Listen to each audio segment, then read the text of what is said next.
I'm Dennis Reardon, President of Mononkatuk Audubon Society, and welcome to this afternoon's program, Birding Ukraine in Wartime. Mononkatuk wishes to honor the indigenous communities native to the chapter area, including the Pagussit, Wepawag, Quinnipiac, Tataket, Mononkatuk, and Hamanasset people. As we advocate for the conservation of the land and its wildlife, we're indebted to the work of native and indigenous people who cherished the land for thousands of years before European colonization. Two upcoming events. Wednesday, October 23rd on Zoom, Gina Nickel will take us on a tour of Japan looking at its winter wonders. And then Saturday, October 27th at Urbanscapes Native Plant Nursery, we have all things pollinator.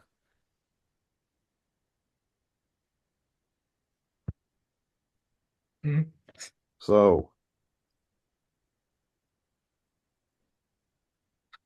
good evening, Alexander, Sasha, Yes, and Paul.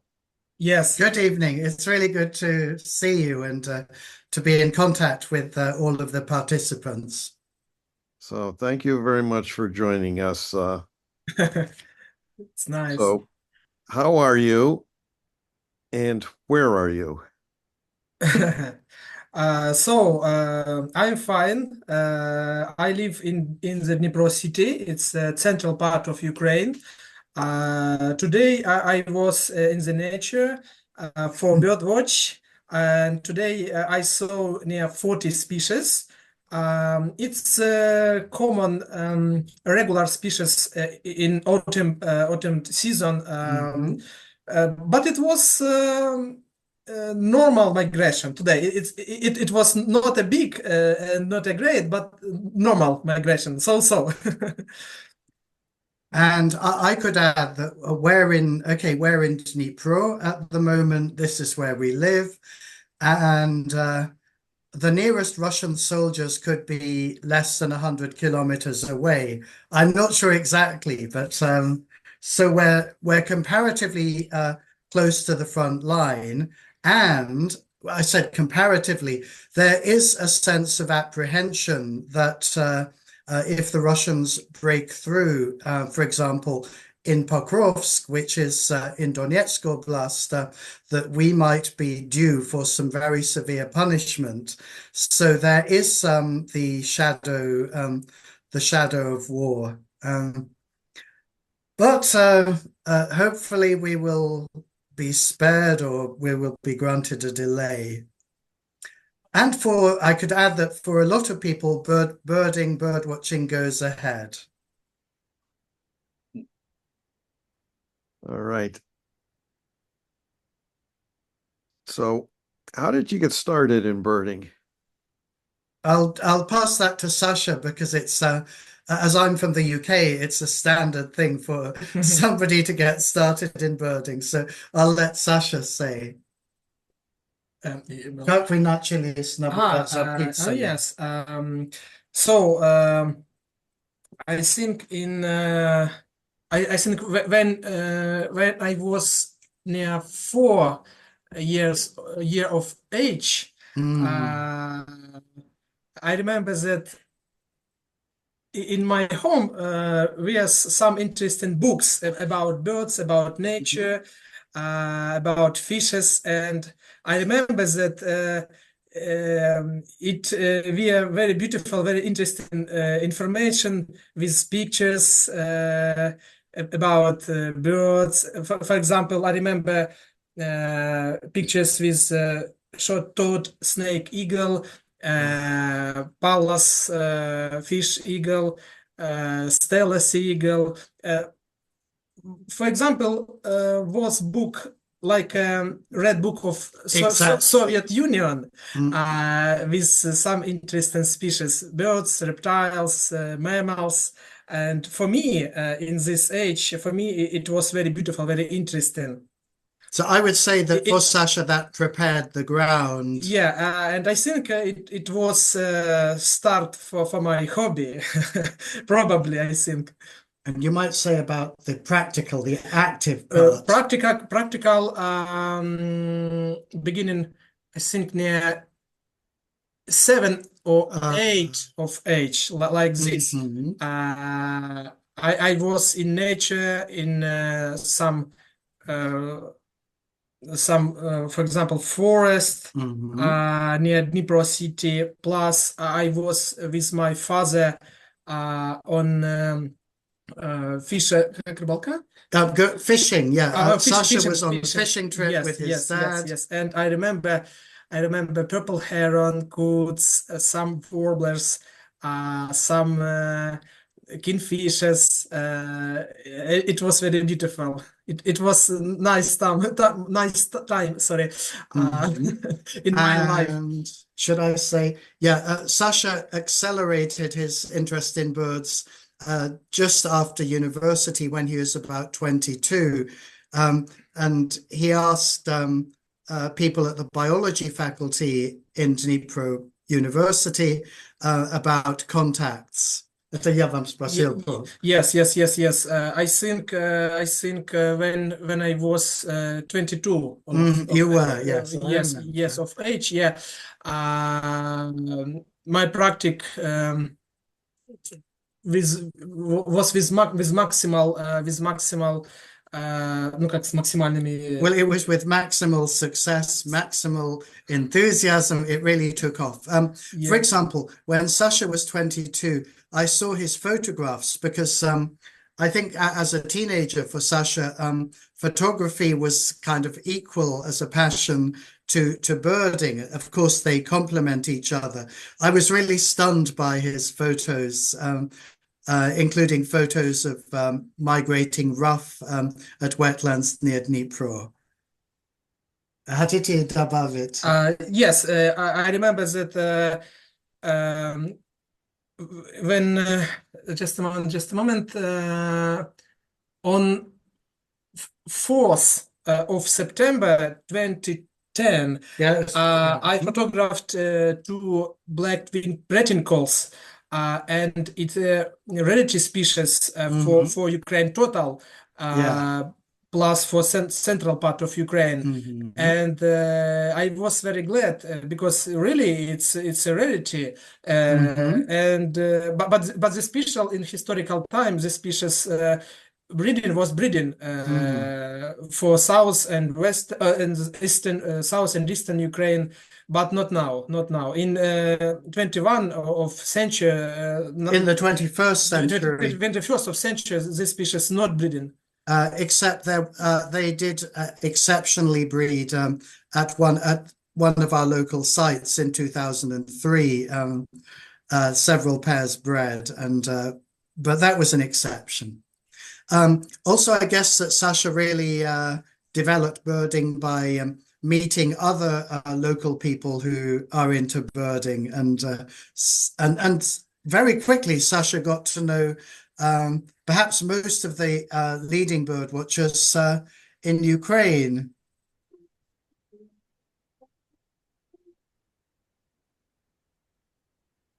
I was going to ask about the birding community in Ukraine and in the area.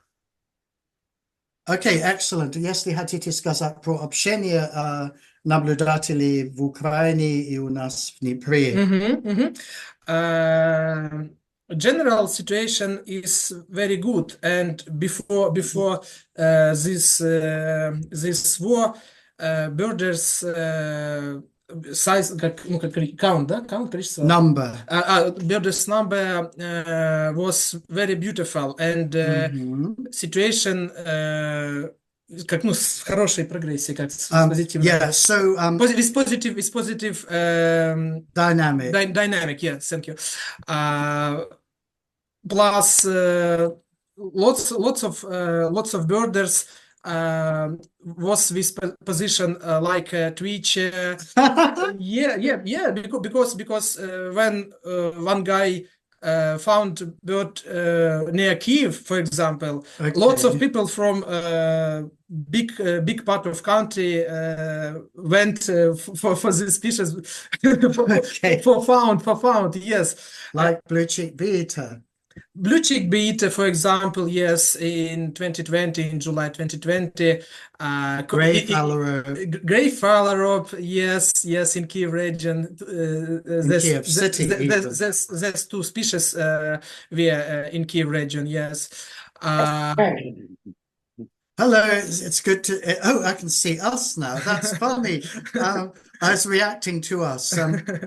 Maybe just as a matter of context, I could say that in 1995, when I first arrived in Ukraine, and I've lived here for 29 years, for the first 10 years, the majority of bird watchers were professional ornithologists who worked at nature reserves, in the state conservation organizations, or who worked at universities. But in the last 20 years, most of the active birders I speak to are amateurs who are birding purely for the pleasure of it.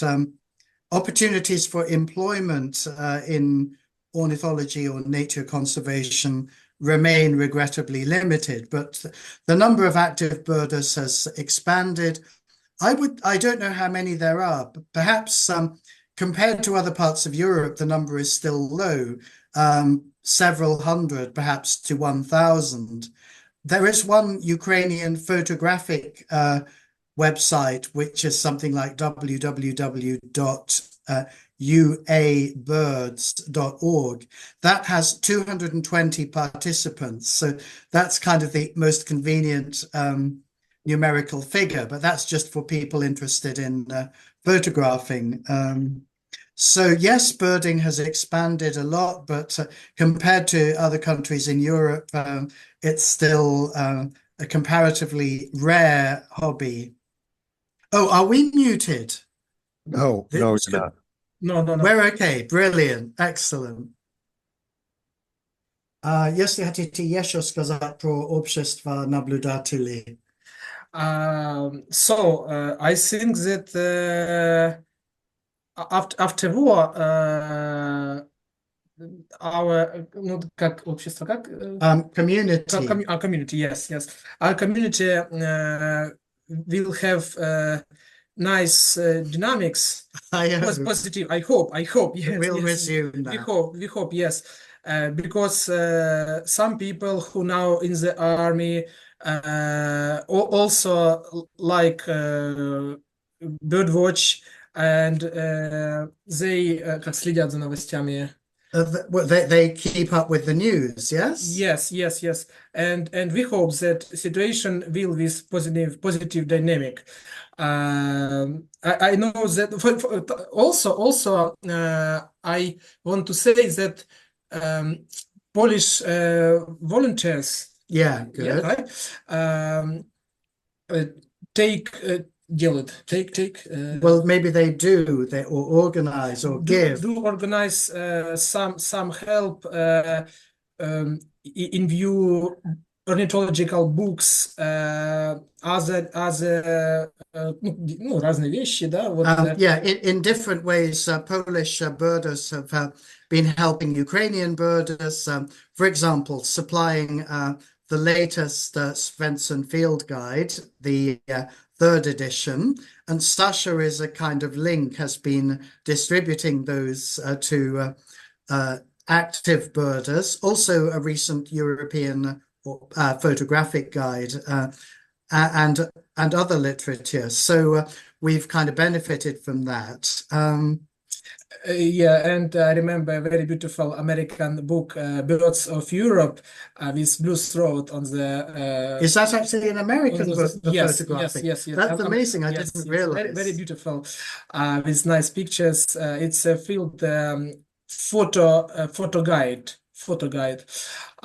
Very beautiful.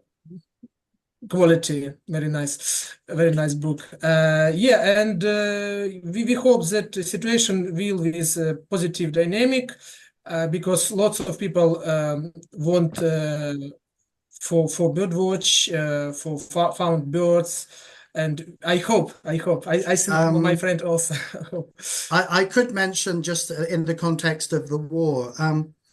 In the first month of the war, Ukrainian bird watchers were frightened to go out with optics because there was a great deal of anxiety, including anxiety about betrayal, about espionage. And so most Ukrainian birders really sharply reduced and curtailed the amount of birding because if they were seen outside with optics, they could kind of get into trouble. Their intention could be misunderstood. But after about 1 month, Ukrainian birders realized that actually that they could go birding and that people were not automatically going to accuse them of being a Russian spy.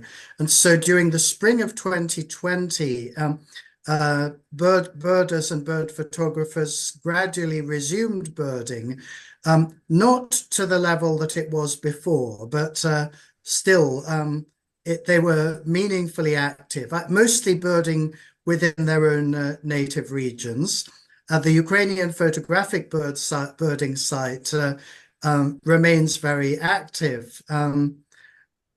I could mention, however, that there are some limits. For example, in late summer, in the west of Ukraine, red-rumped swallows were discovered to be nesting. Red-rumped swallow is rare inland in Ukraine. They're only regular as a passage migrant in Odessa Oblast by the Black Sea coast and in the Crimea. So normally, quite a few people would go to Twitch nesting red-rumped swallows. The information was out, it was released, but I think hardly anybody went. People were a little bit too afraid or cautious, or people perhaps were simply too stressed. Maybe in the war causes a lot of stress in everyday life, and so in terms of family dynamics, perhaps a lot of birder spouses did not want their partners to go halfway across Ukraine to see red-rumped swallows. So these long-distance twitches are curtailed. Not so many people are traveling long distances. But still, I was going to ask about that. Is travel also difficult? I would say it's not difficult as such.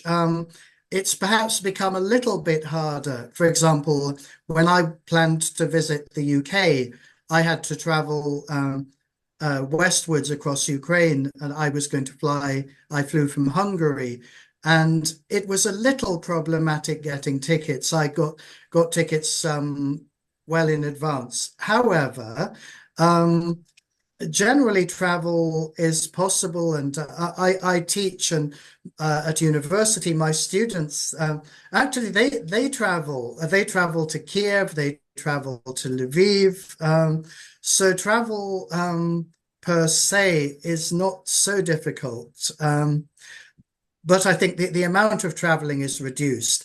And of course, many of the key Ukrainian birding areas are held by the Russians. So the whole of the Azov Sea coast is held by the Russians. Obviously, the Crimea has been under Russian control for 10 years. And of course, the east of Ukraine is either a war zone or occupied by the Russians. So some areas are out of bounds. Also, as a kind of a point of reality, if people do travel, if you're an adult male, if you're a man, you're liable for military service. And naturally, not everybody wants to sacrifice their lives for Ukraine. This is, in my opinion, a personal decision. So out of caution, a lot of men are traveling less. There's a whole range of attitudes to this challenge of whether to be liable for military service or not. And of course, we know birders who, out of conviction, have joined the Ukrainian army. I think at least one of them has actually given his life. But anyway, the possibility of being stopped at a checkpoint definitely diminishes the amount of traveling done by men. I want to say that some people, some birders stopped birding because for the scary situation with rockets, with attacks, Russian attacks, and ну как что они напуганы, боятся. Yeah, naturally, the ubiquitous kind of Russian rocket attacks intimidate most people. I mean, for example, in my family, kind of my wife feels naturally rather depressed by the general situation. When the war broke out, she was even reluctant for me to cross the river to where Sasha lives in case the Russians blew up the bridges. Of course, happily, they have not done this so far. And so the general level of fear, I think it's reduced people's sense of joy. It's reduced people's sense of ambition, reduced people's desire to take pleasure. One other point, as bird watching is so enjoyable, a lot of people feel that it's perhaps unfair on the soldiers, people who are fighting, getting wounded, dying for Ukraine, unfair on them for us to be swanning around the country birding. And sort of based on personal acquaintances, I think there are one or two acquaintances in the army who I think would disapprove of other men going birding and just having fun, like continuously partying, whereas others are kind of more encouraging. So a variety of attitudes. Personally, I've done very little birding since the war broke out. And I think that I lost my sense of anticipation, not completely.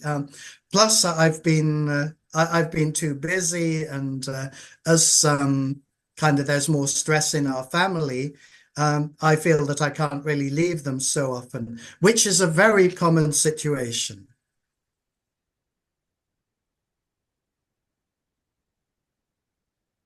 Let me ask you about the damage that's been done to the environment during the war. Okay, that's of course an excellent question. I would say, has it affected the bird population? I'm going to ask Sasha. Если вы считаете, что из-за войны окружающие средства как страдал, есть все такие ракеты, загрязнения, поскольку мы можем смотреть, если это влияет на птиц, особенно на количество. Understand. So I think that situation now is bad because lots of birds for lots of birds destroyed some habitats, some places for nesting. Plus birds, ну что, как страдают? Suffer. Suffer without ну, от взрывов всех этих. Yeah, they suffer stress from explosions. Yes, thank you. And I remember in 2022 when I saw great teeth, and this bird was very scared. Yeah, before rocket attack, birds take like That's before. Yeah, telling observation. I think that wave, ну как что звуковая волна или So the sound waves sound waves was some ну, как влияние, ну, как, Influence. influence, yes, and birds flying like crazy, like crazy. It was very pity, It was a great pity, yes, yes. yes. So And they could sense the rockets before you all could. That's the idea. Это даже вы не знали, что будет ракет. yes, И птиц знал. 100%. You're right. Yes, exactly. Yeah.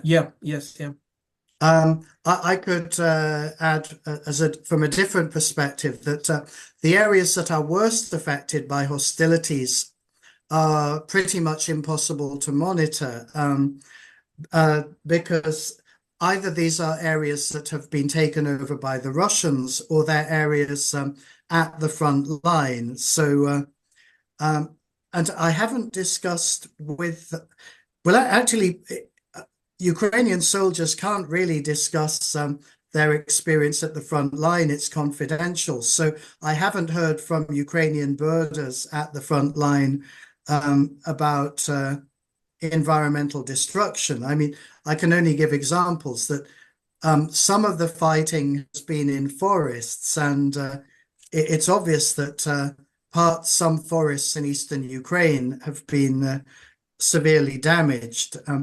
And also, I would assume that the amount of toxic material released through the front line will have lasting consequences. And of course, I can remember the most significant, perhaps the event with the most resonance was blowing up the dam on the lower Dnipro, on the lower Dnipro.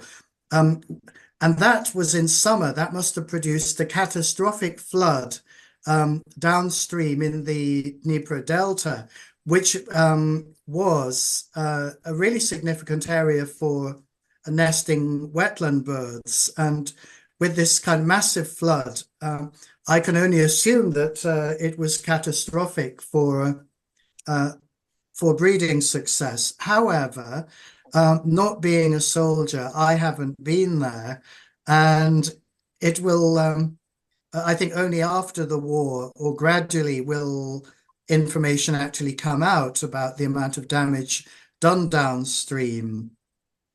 Plus, have a lots destroyed vehicles, weapons, and lots of toxic materials, like Paul say, oils and other lots materials now on the ground, in the water. Plus, after rockets have some sprays, some gases. Yeah, right. Gases. Gases, yes. Gases. Yes. Thank you.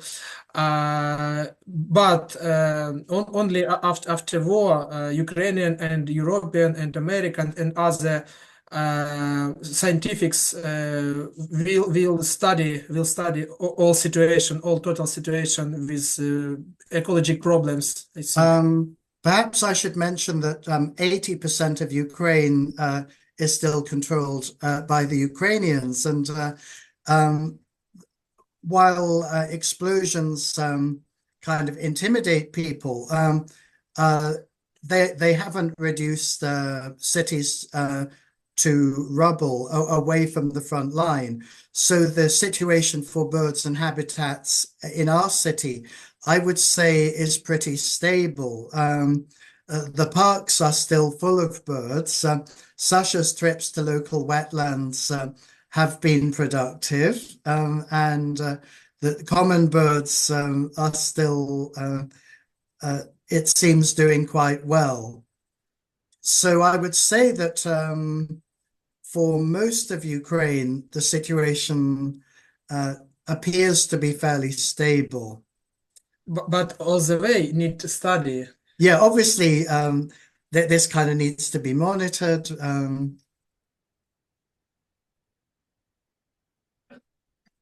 Well, you've done an excellent job of anticipating my questions. Well, I'll be happy to, and Sasha will be happy to add any extra observations to your questions. I was wondering if you could share your screen and so show some photos of the birds that That's wonderful. Sasha will be delighted. He was anticipating that with excellent. glee. Yes, So jeśli możecie na ekran pokazać сейчас fotografii ptic. Ah, yes. Time for the slideshow. Yes, yes, yes.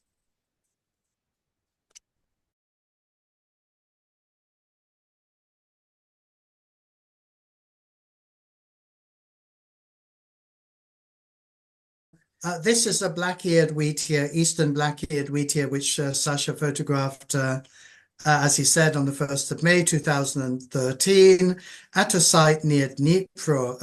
I'm quite envious of his find. That, again, is the first record in Dnipropetrovsk Oblast. And Northern for Ukraine total. It's Northern record. Ну, как самое северное. Oh, the most northern. That's the most northern record so far of the species. It is regular in very small numbers in the Crimea.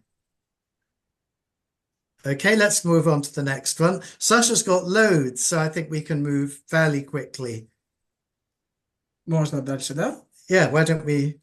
Ага. Сейчас.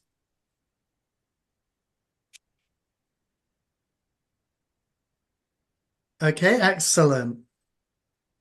we're still there we go. Okay, brilliant. Sasha, if you like, you can say about this one. So it was probably first of November 2013. Yeah.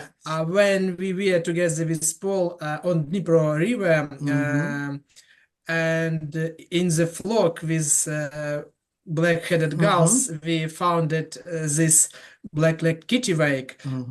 For Dnipropetrovsk region, it was first registration, and we were very lucky, very glad, because this bird was very closely near us, and minimum 4-5 days. Yeah, it stayed for several days. Yes, it stayed on the one place, and some guys, for example, Yuri Mukhin, I think, minimum one guy saw it. Yes. Saw it also. Yes, with us. And now for Dnipro region, for Dnipropetrovsk region, have 5 registrations this species. The species can to see in autumn time, sometimes in winter time, and very, very rare in springtime. Okay, well, the 5th record was a photograph taken by a 12-year-old boy, Yegor, who is a really enthusiastic. I think 13. I think Well, 13. he was 12 at the time. He was 12, and he's really enthusiastic in finding birds. And I guess that in our city or oblast, I mean that's the whole province, a huge area. Maybe there are about 20 active birders. So the news gets around quite quickly, and I think there's an internet channel or something like internet site, or maybe it's a Facebook site, Birds in Dnipropetrovsk Oblast, which I think Sasha curates. So news gets around. Kittiwake winters in small numbers in the Black Sea, but in Ukraine, including the Black Sea coast, it's just about annual kind of 1, 2, 3 records every year, partly because there are so few birders. Okay, I think, shall we move on? Yes, I think. Okay.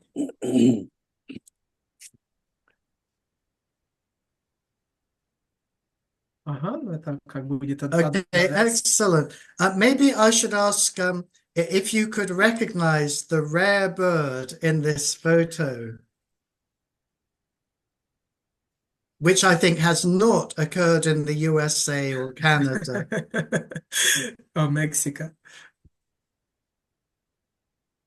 So Sasha? in the center part, we can to see sociable lapwing as rarity species from Central Asia. Central Asia of Kazakhstan, Uzbekistan, yes. And this photo was taken from 11 of September 2016 when I was with my friends on the south part of Poltava region, central Ukraine, and in flock from 80 lapwings. We found it this rarity species, and for me it was alive. It's Naturally. yes, it was crazy. This photo with this species is a first for Ukraine. You mean is the first photo for Ukraine? Yes, Yeah. yes. It's a rare vagrant for Ukraine. I had seen one, but not photographed one at a fish ponds complex in September 2003, also with lapwings. Of course, it's very typical in Europe for sociable lapwing to associate with lapwings. And of course, it's a vulnerable species. I hope that it will survive. I think it's critically endangered That's even worse. for Yeah. world. And in Poland, in Germany, every year have between five registrations. I think in September, August, and September. But anyway, it's a rarity. Anyway, for Central and Eastern Europe, also it's a rarity species. But in Ukraine, have not lots birders, Exactly. like in Poland and Germany. Yes. Okay, brilliant. So Okay. next.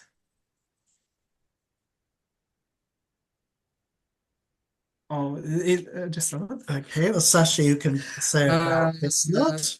This typical historical step step birds, but now little bastard is very rarity species in Ukraine, and breeding population now maximum 7 pairs for Crimea Peninsula, and also yes, only 7, only Yeah. 7 pairs only for Crimean Peninsula, and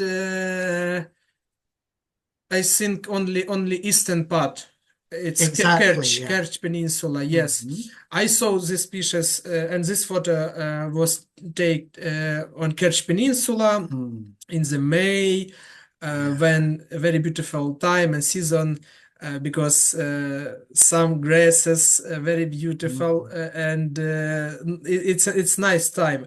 And in Crimea Peninsula, and for example Kerch part, can to see all Ukrainian как бриллианты, такие самые приоритетные, да? Okay, we could say the most characteristic breeding birds of the steppe can be found in the Kerch Peninsula, which is in the east of Crimea. That's the best area in Ukraine for steppe birds. And naturally, birders outside Ukraine have a preconception that Ukrainian birds are typically steppe birds, or rather that steppe birds are characteristic of Ukraine. But unfortunately, kind of the progress of agriculture, intensive agriculture, this progress, which accelerated during the Soviet Union, that meant that very little undisturbed steppe habitat remains, and the populations of steppe birds crumbled,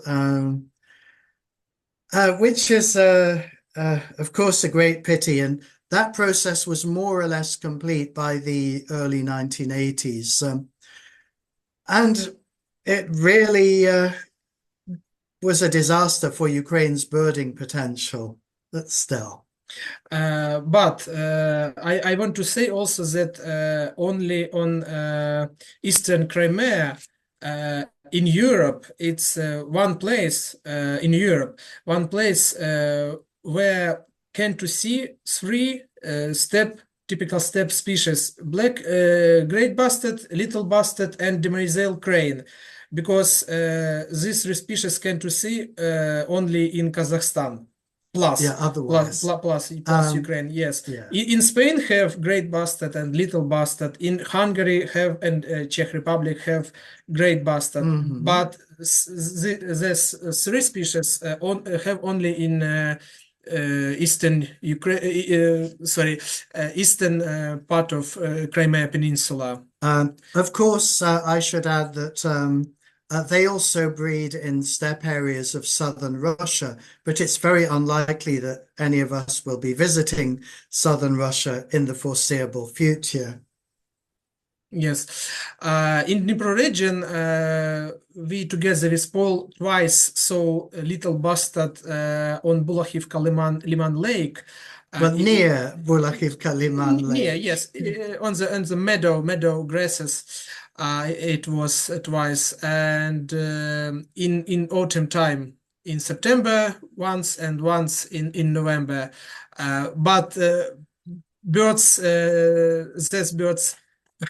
We are not breeding plumage like this who we can to see on the photo now, but anyway, it was very beautiful. Yeah, right. Okay, well that was stunning. Okay, so yeah, there are as a kind of rare migrant or dispersing bird, you could see a little bustard anywhere in eastern or central Ukraine. I would expect that hunters occasionally shoot them, and one or two records for Dnipropetrovsk Oblast are concerned birds shot by hunters. Hunting, of course, is much more popular in Ukraine than bird watching. Yeah. Okay, it's we very could bad. move. There are lots of photos. So next. Так, сейчас мы дальше. Oh, it's Okay. it's very nice. So Should we ask?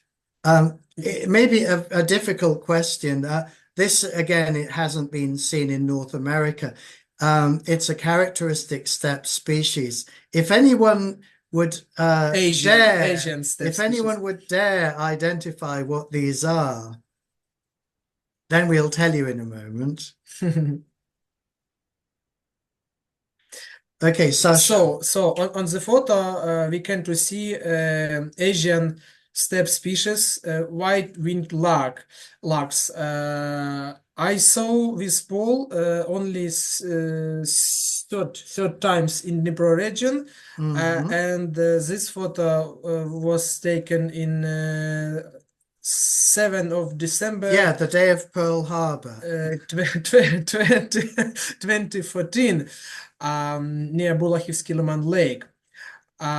It's very rare species for Ukraine. Can to see only in winter time. But last как залеты occurrence, or the last time, the last record. Yeah. We are in это не там. We are on the beginning part of 20th century, and in this time can to see lots of flocks. No, Okay, yeah. So 100 years ago or 120 years ago, they were more regular, although the written records are not very detailed. So anyway, this was like the first modern record for Dnipropetrovsk Oblast, and it was an exceptional record for anywhere in Ukraine. It would have been exceptional even for steppe areas of the Crimea. Sasha, I think, has seen this species about 4 times in Ukraine. And that's pretty exceptional. The general problem, lack of records of this, is that not many people go out birding in winter, especially when there's heavy snow on the ground. Yes, plus I want to say that this species also I saw in Kazakhstan when I was minimum I was four times, and it's very beautiful species, and some birds from Europe and I think from America also want to see, but can to see only in Kazakhstan or some European Russian regions, for example, Saratov regions. Yeah. In breeding plumage, in springtime, this species very beautiful with ruddy cap, Yeah. ruddy wings. Yeah, it's very beautiful. I know that in Western Europe, this species very rarity. It's Yeah, it's an extreme, like a dream, like a yeah, dream. it's an Yes. extreme rarity Yes, in yes. Western Europe. Yes. I could say that we haven't seen black lark, and black lark is obviously much rarer. I saw black lark in Kazakhstan. Okay, in Ukraine. Fair enough. Yes, Yeah. yes. Enviable. Okay, Brilliant. next. While you're changing, Paul, what is their migration pattern for these for this particular species? Yeah, I think the migration pattern is dispersing from breeding areas in the steppe, dispersing south, and to some extent southwest. Like field guides to birds of Europe, they show wintering range kind of in southern Ukraine, but that I think reflects the situation a century ago when there was generally a lot more steppe. They must have bred much closer to Ukraine, and the reservoir of population was much greater than it is now. So what we have now is a very weak reflection of the early pattern of dispersal from the steppe. Another example of this dispersal from the steppe is with great bustards from southern Russia. Hundreds, I think even into the low thousands, 1,000 or 2,000, hundreds of great bustards fly south and winter in the Crimea, particularly in Kerch, and in the southern area of Ukraine, mainland Ukraine, including around Askania Nova. So there's this winter dispersal of birds from the steppe in southern Russia and to some extent Central Asia. Okay, so we're in a very different area now. Sasha. Yes, this photo from Zakarpattia region. It's western part of Ukraine. I was with my friend from Uzhgorod city who found chicks. Chicks, very little chicks. It's a joke. Eagle owl. It was on the quarry. We saw three individuals. Ну, как летных птенцов, как сказать, летных уже. So recently fledged young. They saw three recently fledged young. Yes, and one an adult individual also. This one being the adult, I presume. Yes. In nighttime, it was very beautiful because there's three birds. I mean about juveniles. Very closely were near us, and they were opened without rocks. So they were in the open. They were easy to view, really stunning. Yeah. I remember from the news how one escaped eagle owl had lived in Central Park, New York for some time, but I think had a tragic accident, which is a great Flacco, and was poisoned. Oh, that's really terrible. Not intentionally. It got a rat Uh-huh. and poisoned. Well, this has happened to some of our cats. At least two of them have died because of ingesting poison, most likely from rats. But still, so rats are pretty universal creatures, I guess, and there are plenty of them everywhere except Antarctic research stations. Anyway, that's So, impressive. We'll move on. Is there a okay, next. Just a moment. Okay, I ought to ask, could you guess what are these funny structures?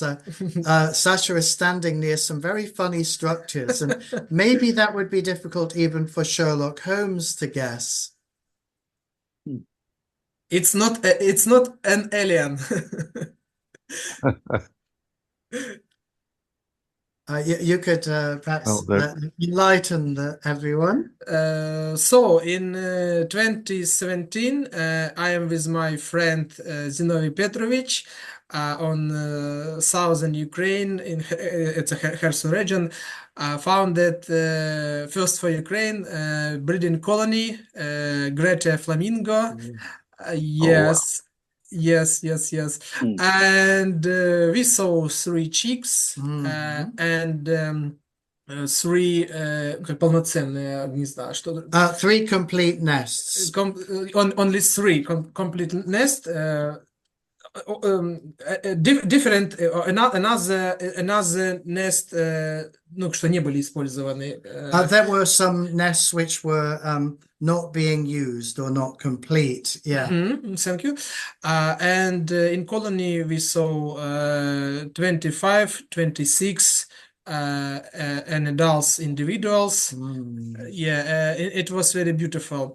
After this registration, flamingo also breeding in Ukraine, but now we know about only Odessa region, because this place when I am on the photo from 2017 now by occupied. Yeah, so this is in Sivash, which is held by the Russians. Very closely near Crimea, and now this territory is occupied, and we know modern situation with breeding now in Kherson region. Okay, so we have know. no indication. Yes. So Okay. next. Так, это крючетка, ну и допустим, ну можно пока вот допустим okay. это. Brilliant. Okay. Oh, wow. So great bastards. This photo from Crimea, from central part of Crimea. I was with my friend and colleague from the car. Birds were closely.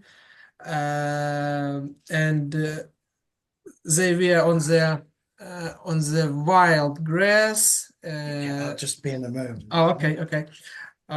It was in winter time when for South Ukraine very common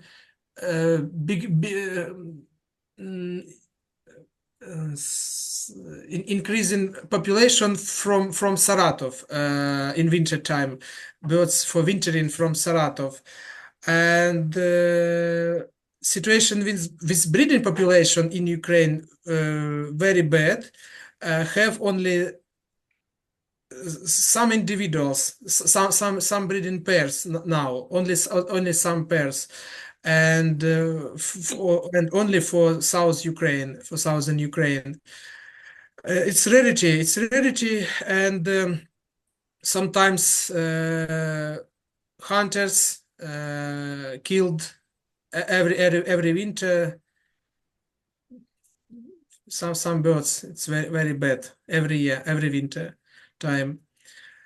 Yeah, it's diamond bird for steppe part of Ukraine, but very rarity, and situation have decreasing situation. It's very bad. So Okay. next.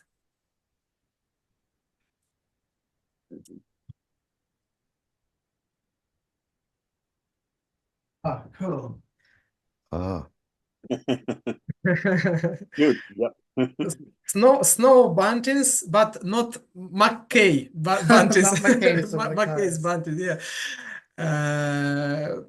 Every winter, some individuals can to see in UA, in Ukraine, but I think a little bit easy identification for calls. Yeah, well, the easiest way to well, maybe to find them is Find, yeah. hearing their call. Sometimes can to see flocks or some individuals, but we like the species. Well, they're so charismatic. I would say that they're quite uncommon. Sasha is very active in winter, so he's probably seen them more than 20 times. I've seen them far less. Yes, but we like the species. This is taken actually by a dam, actually on an artificial island, on a dam at Kamenskoye, formerly Dnipro, a dam on the river Dnipro, which is which we've had several records of them there. Yes. which bunting is this? This is at the dam at Kamenskoye on the Dnipro, about maybe 40 kilometers north of Dnipro. What was the species again? Oh, snow bunting. Snow This bunting. is Oh, snow snow bunting. bunting. Okay. Yeah, I forgot to say that. Yes, snow Yeah, bunting. in winter plumage. Yes. Like on the tundra habitat. So next. Oh, wow. This is not such an easy species to identify. This photo I taken on Odessa region. I was like a twitcher. Found it my friend Kostya Pilipuk, Yeah. who now in the army and fighting with with Russian Yeah. occupants. Yes, but I was for Twitch and on the photo Hume warbler. Yeah, this is a Hume's warbler. Hume's warbler. Yes, but stable. This bird, I think, was wintering or Wintering, yes. I think in February. In February, I think it was. Yeah. I think it was in a park just south of Odessa. Yes, Citizen Park. Yes, yes, yes. And not Odessa, Chernomorsk city. okay, near Chernomorsk, Odessa. Yes, Okay. Odessa region. Very, very similar to a yellow-browed warbler, but you can see that it's gray on the back and the head. It's much duller, and it's rarer as a vagrant to Europe than a yellow-browed warbler. And very beautiful that Kostya found in this bird about call. Oh yeah. Sometimes the best way to distinguish yellow-browed and Humes is on call. Okay.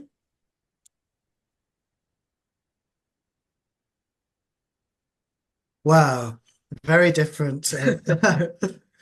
Oh, yes. So this species I saw in Zhytomyr region in Polisia Reserve.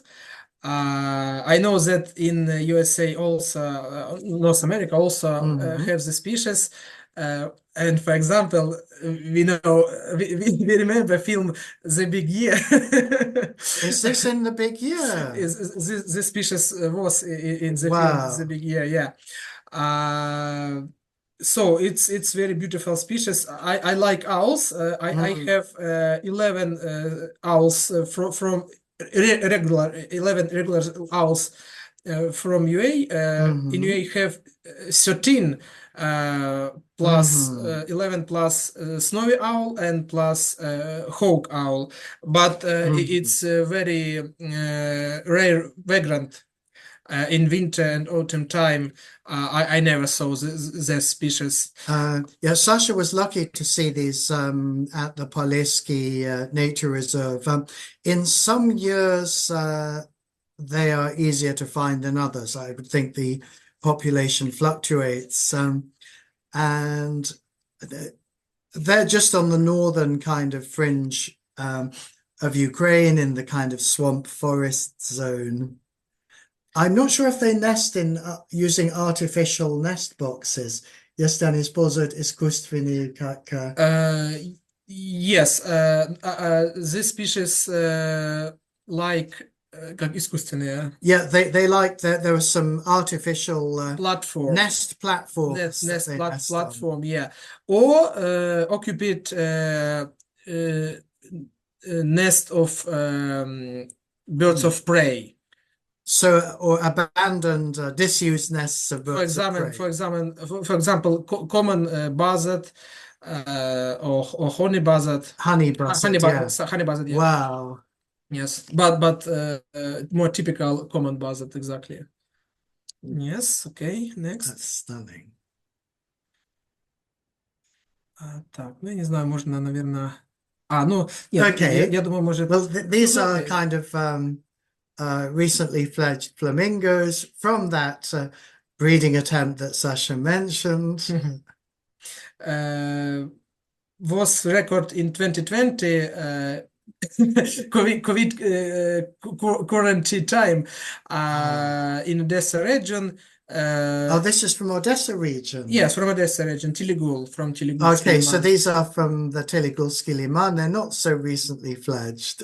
Yes, it's only vagrant registration. Yeah, juveniles individuals. Yeah, but for Ukraine, every time this species like very interesting, very likely species for birdwatch.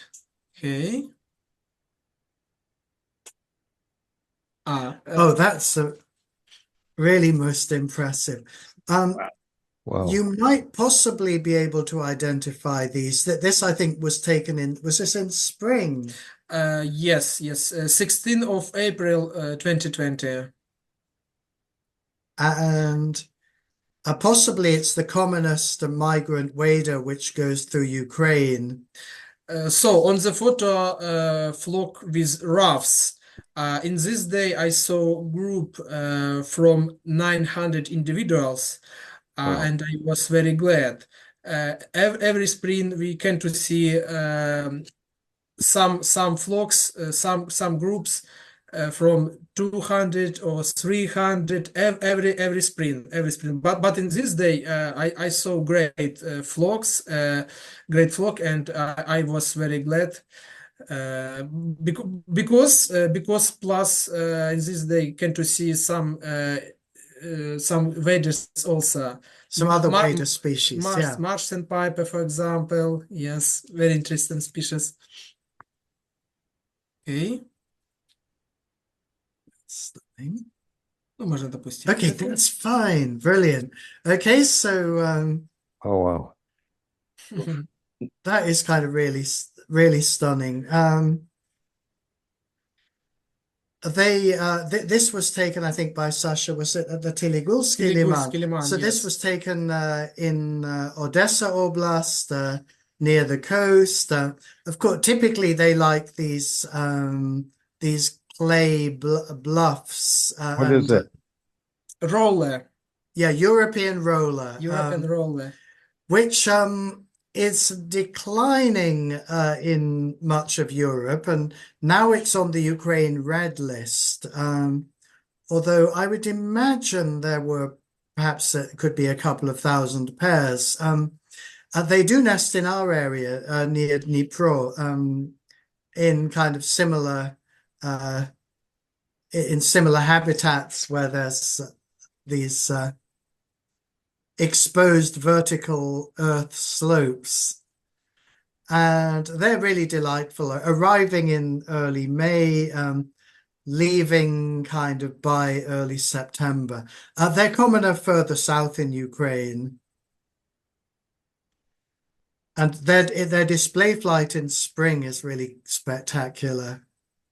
Yeah, this bird very beautiful in flight. All right. Okay. Не знаю, может быть, тогда это включим. Okay, so this is pretty much a cosmopolitan species. maybe Sasha, you can say. Yes, this species nice to see and nice to photograph from the boats, little boats, Little boats, yes. boats. Yes, thank you. In Ukraine, it's common, typical, regular species, but sometimes can to see very closely from the boats, and very nice to see in the colony. For example, near Dnipro city, have a colony from 8 of herons,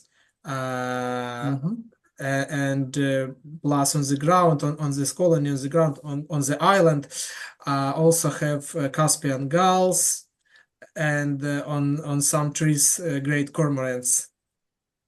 Very beautiful to see. The name on this one, Sasha? This being night heron, Black-crowned night heron. black-crowned night heron. Night heron, Brilliant. yes. Okay. Wow. Kentish plover.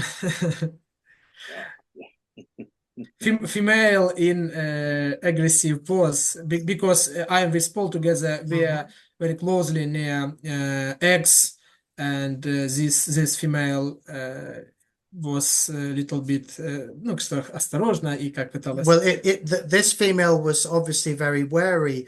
I suppose it's distraction display, and this is taken at a saline lake, not far from Dnipro. In our area, there's like an isolated breeding population of Kentish plovers. Generally, they nest only by the coast, but there are some saline lakes which used to have quite a good population. The population has really declined because of ecological changes. The areas where they nested have become too vegetated, but they're just about, I think, hanging on as a breeding species in Dnipropetrovsk Oblast. They also nest inland in Hungary, and I think around Lake Neusiedl in eastern Austria. Yes, so they're kind of one of the kind of delightful attractions of our area, arriving in late March, disappearing by the end of September. Where do they spend the rest of the year? I would assume they winter in the Mediterranean. I don't think they're a trans-Saharan migrant, but so I think most likely I would assume Nile Delta in Egypt, coast of North Africa. I don't think they fly far into tropical Africa, but I ought to look that up. Plus have some registrations, winter registrations on the Black Coast, on the Black Sea coast. Black Yeah, Sea there coast, are in single figures. They have been seen on Ukraine's Black Sea coast in winter. Most of Ukraine's breeding population is on the Black and Azov Sea coast. Yeah, I think I saw minimum 3 times in January. Yeah, South Ukraine. That's in brilliant. winter time. Okay. Name of the species, please. Oh, Kentish plover. Kentish plover.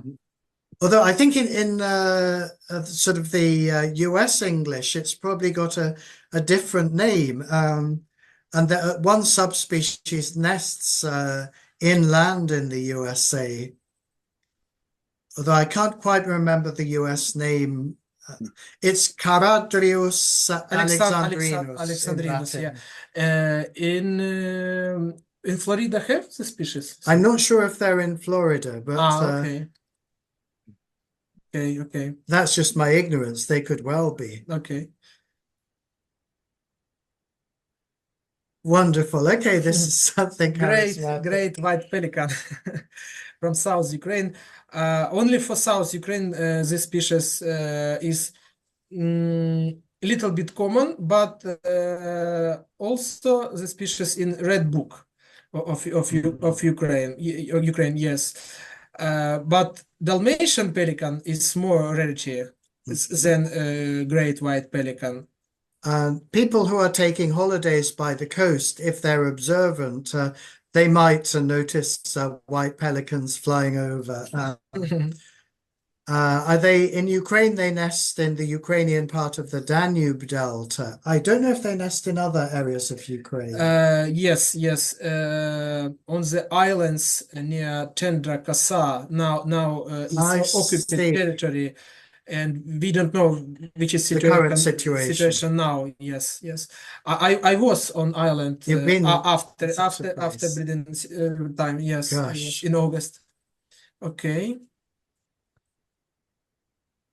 Ну, можно, в принципе, показать. Oh, wow. Okay. So, some technical photo, but on the photo, yellow-browed warbler is rarity for Ukraine, and I found this species at 4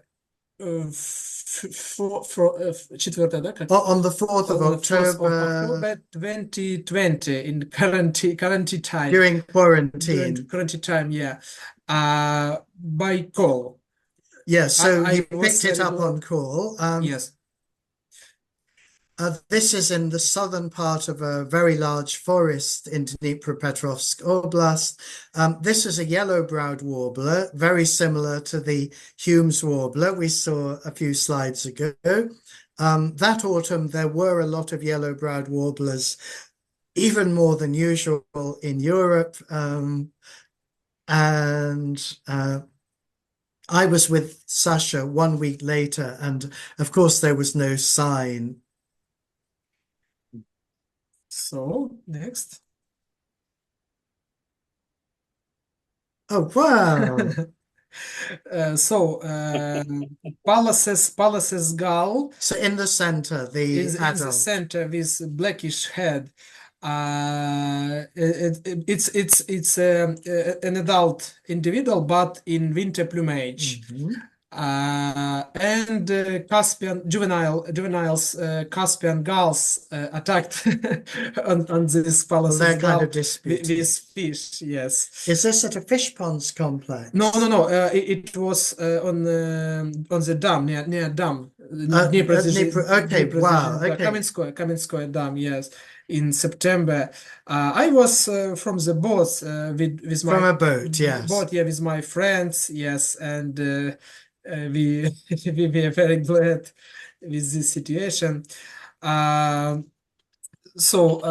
Ukraine have two breeding population. One on the Black and Azov Sea islands, and second population inside the country on the Dnipro River. For example, in the central part of Ukraine, for example, Cherkasy, Dnipropetrovsk region.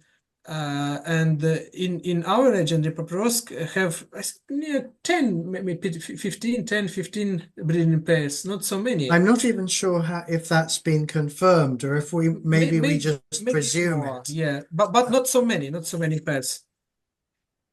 So next. The bird. Oh, wonderful. Okay, well, this can also be seen on the coast of North America.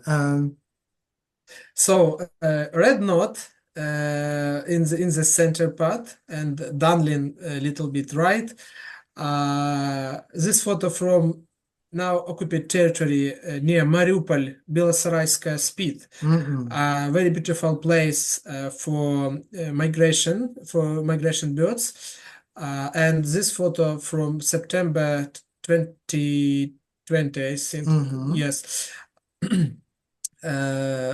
Was only one red knot, juvenile individual. Plus, in this day also I saw Arctic skua, some waders, golden plovers, darlings, bar-tailed godwits. It was very beautiful day, and exactly I have nice nostalgia from Belosaraysk and Mariupol, Belosarayskaya Spit and Mariupol city, but now these places by occupied.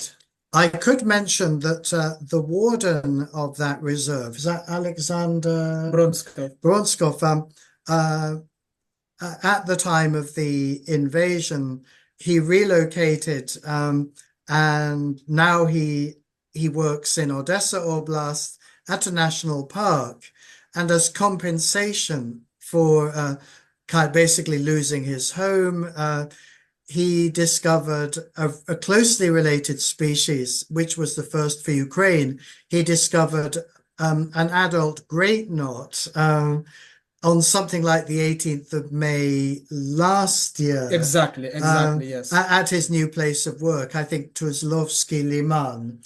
Yes, right. In a series of saline, very shallow lakes just behind the sea.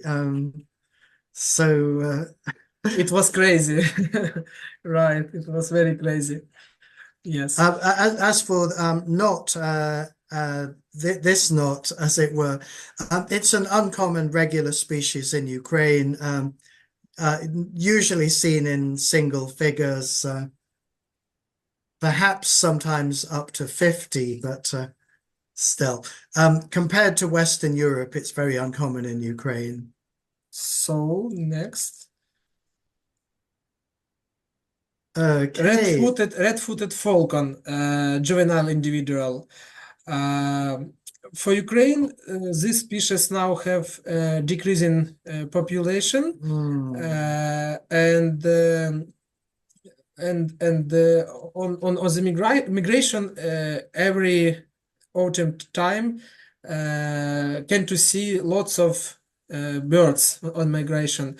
Once I'm with my colleague Zino Petrovich from Очаков city, we saw on the как началочное место at a roosting site, at when they were gathering before they roost in the evening.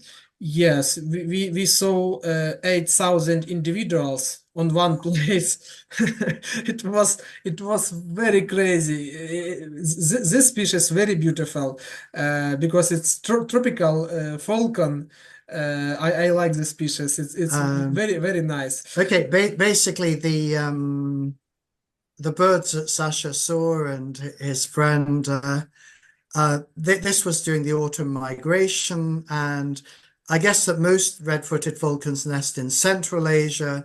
As they winter in Africa, okay, it's logical they migrate across Ukraine, especially southern Ukraine, and a few years ago, ornithologists were finding these huge night roosts, and it was amazing. They also nest in Ukraine, mostly in southern Ukraine, typically in windbreak plantations of trees that separate fields. But I must to say that in 2020, maybe 5th or like this of August, Paul, daughter, Paul, my daughter, Paul's Masha. daughter Masha, found it over her yard, Amur falcon. And for Western Palearctic, it was 18th, yes, exactly. 18th registration for Western Palearctic. It was very crazy. Yeah, Amur falcon is basically the oriental version of the red-footed falcon. It is counted as a separate species. The male differs from the male red-footed falcon by having a bright white underwings, or bright white patch on the underwings. And my daughter was just photographing bees in the garden and saw this funny bird of prey and photographed it as well. Ironically, I was out birding that day, and I've never seen anything quite that rare. Anyway, it was a sensation. So next. Wonderful. So short-eared owl.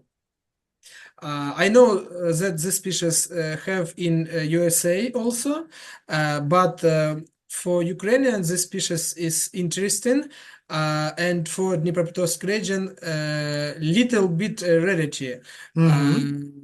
We saw in last times we saw on migration, spring and autumn, and breeding situation now is not good. Because lots fields of destroyed and some chemicals materials. No, Well, that's likely to be a problem. Yes. But we very like this species. It's very hidden and very beautiful bird. I like this species. So this photo from Dnipropetrovsk region from November near Dnipro city. Yeah, that's wonderful. So I perhaps should we ask just about the timing? we will ask. Okay. Wow.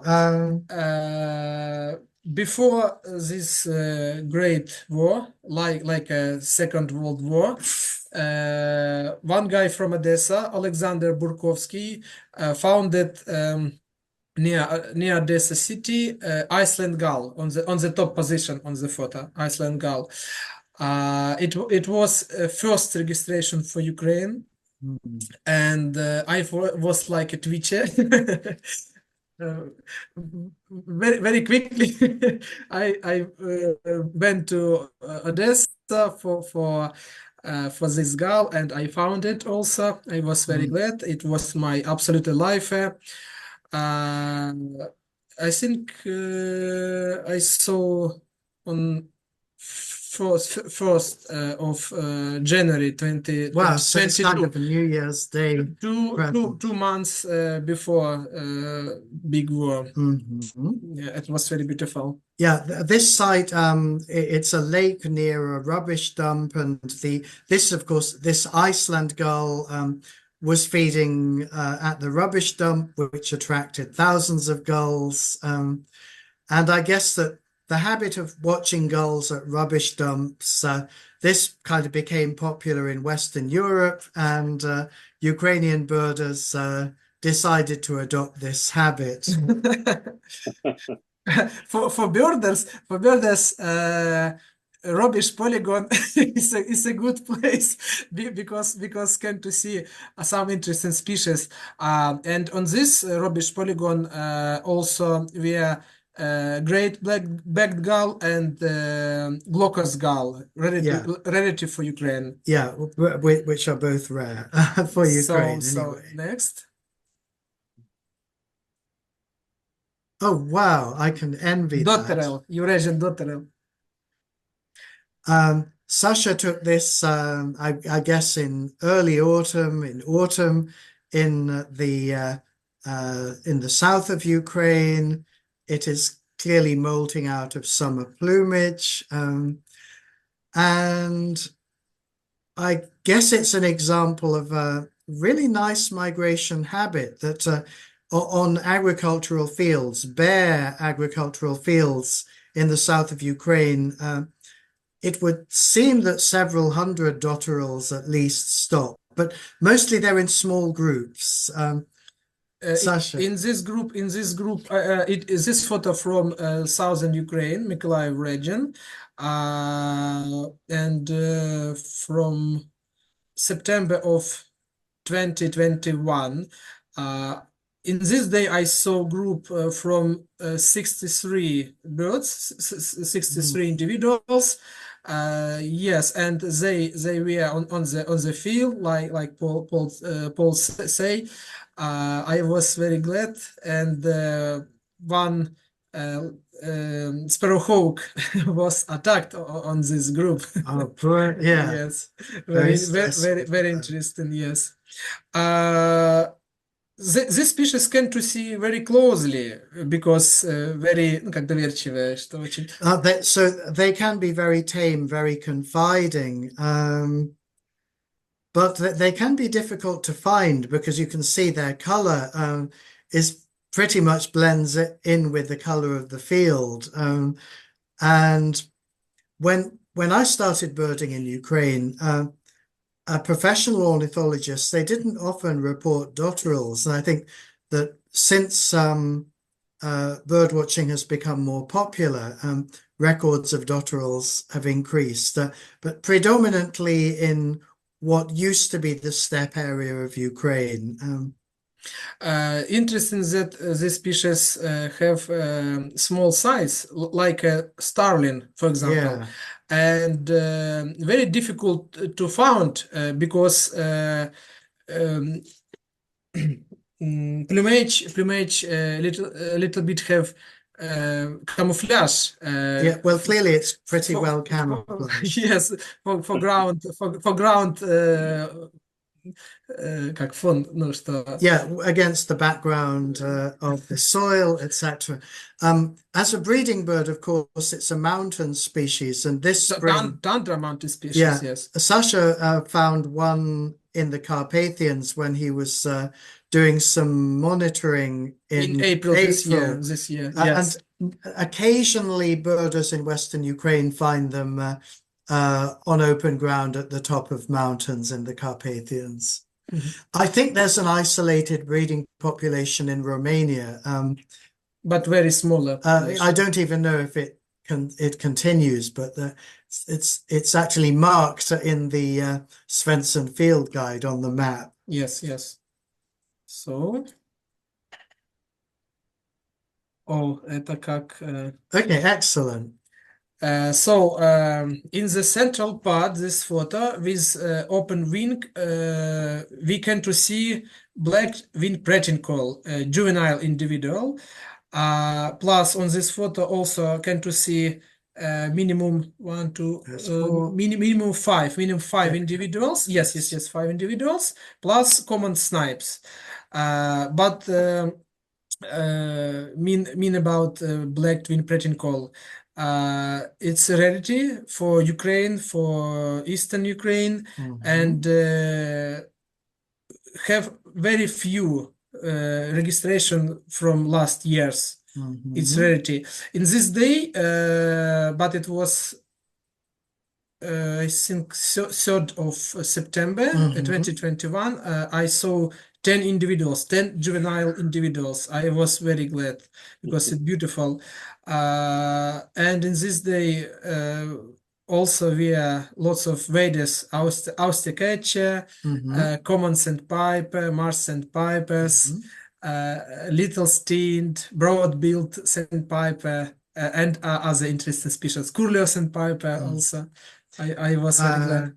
Yeah, black-winged pratincoll used to nest at this site. This is a place called Bulakhovka Liman, about 50 kilometers northeast of Dnipro.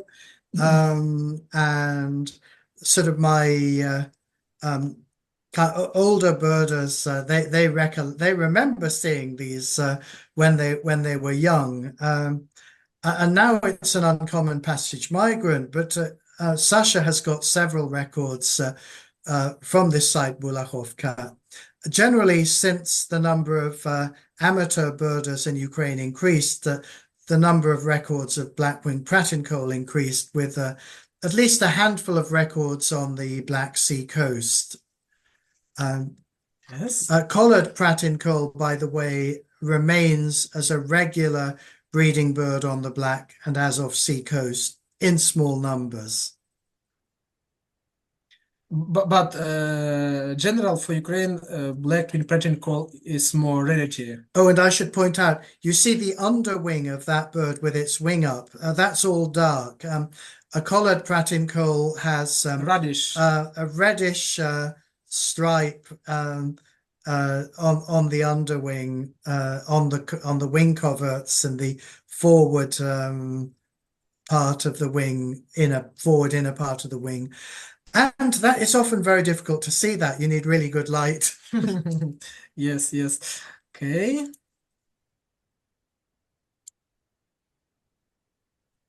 So it's my fresh record. On the photo, Asian desert warbler. Third registration for Ukraine, and first for Materik. This is the first for continental For or for continental. inland Ukraine. Yes, because two first registrations were from Crimea Peninsula. This registration with photo, with first photo for Ukraine, for country. And I was in this day, I was with my good friends, Yegor and Vadim Labada. They live in Dnipro city, and it's a father and son. And Yegor have I think 13. Yeah, he's 13 now, yes. Yes. Little bit watcher, but very activity, very nice boy. I think that he have good chance for big career, да? Career. Career. Well, in he's already watch. starting a glorious I career. hope, I hope. Should I say about the circumstances, about how it's like a photo identification? Maybe you're right. In this day, this photo this bird, I take in как контровое освещение, ну просто против света. Actually, the light, this was partly against the light, so the bird was observed and photographed in unfavorable light, rather against the light. Yes, and it was on previous Sunday. It was just a moment. 6th of October. Of October, previous Sunday, and for 8th of October, I'm with my girlfriend. Ну что у нас была? Well, Sasha only just got married like 2 days later. Yes, and in Sunday, I had lots of another deal. Well, naturally, Sasha was quite busy, so it wasn't a very long birding trip. Yeah, and in evening part of Sunday, Vadim, father Yegor, called me in evening part and say, Sasha, you can to see on this photo, because I think that on the photo Asian desert warbler. It's fantastic. Yeah, and yeah, really, I saw on the photo, and really Asian desert warbler. I saw this species in Kazakhstan in 2019 and 2021, and I have an experience with this species. I saw it. I know that this species very moved, very so it's very mobile, very active, very hiding. I know. Поведение забыл. I know its behavior. Behavior, yes. But light in Sunday was very bad with photographed this bird. But on the computer identification, like Asian desert warbler. So yeah, so it's an example. In the field, I think they assumed it was probably a common whitethroat, and so everything was changed by the photos. Yes. I ought to mention that a very high proportion of Ukrainian birders photograph very actively, and some birders actually don't take binoculars, they take the camera. Sasha obviously has binoculars with him and the camera, but quite a few of our friends just have a camera. But anyway, from this habit, if you miss anything at the time of observation, you can get results by just photographing practically everything that moves. Yes, we saw this bird only some seconds, and I have only four photos, and I had some seconds for So for ну как наблюдение. For seeing it, just a few For- seconds of yes, observation. only yes, very moved. This bird very moved. It's crazy. I ought to mention that Like a mice. like a mouse, brilliant. Asian desert warbler is a kind of legendary vagrant in Europe, with probably less than 40 records for Europe, and actually difficult to catch up with. And so Sasha was, well, he deserves his luck. He's out in the field often enough, and this is an amazing reward. А как сказать, что мои друзья польские завидуют мне, что And therefore, Sasha's Polish friends on Polish birding sites are quite envious. This species has not yet been seen in Poland, even though the Polish bird list is about 40 species longer than the Ukrainian list. In Poland, there are a lot more vagrants seen than in Ukraine, partly because there are more observations in Poland. yes, because in Poland birders more than in Ukraine. All right. I just wonder if people wish to ask any questions at this stage, as we've showed a lot of slides. We'd be very happy to welcome any questions. Yeah, so if you have questions, unmute yourself and ask away. Of course, the amount of slides, it could be quite a lot to digest. It might be difficult to think of questions having seen so many slides. Could you give us the email address of where the list is posted on the internet? The Ukrainian list. Yes. I wish I could. Sasha might be able to. He might do that retrospectively. U was jest Yes, elektroniczna I'll be sending poczta. out an email with a summary of this and a link to the recording. So Okay, if, excellent. if I can have the link, Jeśli I'll wy include możecie it. найти ссылка, где список Украины. Может быть, отправить your bird сайт, ссылку на сайт. Well, Sasha will kind of will find a suitable list and will comment, because one of the most accessible list is has grave faults, has grave errors. This is the photographic site. It includes birds like bar-headed goose, snow goose, mandarin duck, Carolina wood duck, basically escapes which may not have a wild origin, and also one or two subspecies which are no longer counted as species. And so anyway, Sasha will send you an appropriate list. Okay, I can send now. Okay, he can send you the UR birds list. That's a good starting point. Just a moment. So he's in the process of sending that. The positive thing is that it's got thousands of photos of birds in Ukraine, and it's an amazing site. It does have an English version. Just a moment. So Sasha's some seconds. Okay, it's just sending this.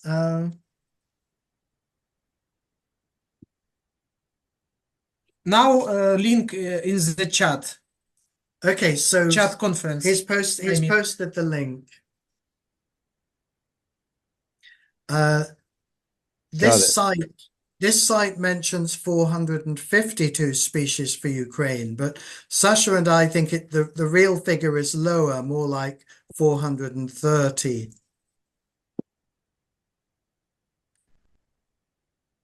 In Ukraine, I have 335 species, and I am on the first position from Ukrainian birders. I'm first. Yes, Sasha is the leading lister. You can see here that Sasha has twitched several species, but naturally you've also seen that he's found a lot of amazingly rare species. And I guess that to be first, you need to have that killer combination of twitching and finding. There are maybe one or two others who've reached 330, or one person is approaching 330. Someone from Odessa Oblast. But still, in a friendly way, birding in Ukraine can be competitive, but I'd say in a friendly way.